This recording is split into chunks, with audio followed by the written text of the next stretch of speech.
केंद्रीय अर्थसंकल्प काय स्वस्त झालं, काय महाग पाहूयात। 1 फेब्रुवारी 2026 रोजी सादर झालेल्या केंद्रीय अर्थसंकल्पात सरकारने काही वस्तूंवरील कर कमी करून दिलासा दिलाय, तर काही वस्तूंवर कर वाढवून उत्पन्न वाढवण्यावर भर दिलाय। याचा थेट परिणाम सामान्य ग्राहकांच्या खिशावर होणार आहे। सर्वात अगोदर पाहूयात काय स्वस्त झालं।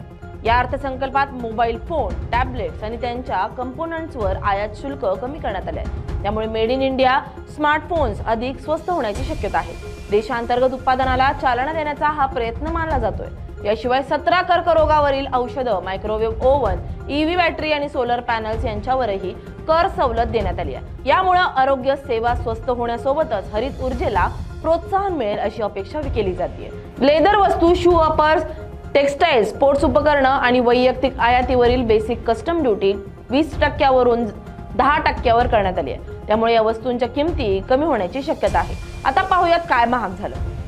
सरकारने मद्य, सिगारेट, पान मसाला, इतर तंबाखूजन्य पदार्थांवर कर वाढवलाय।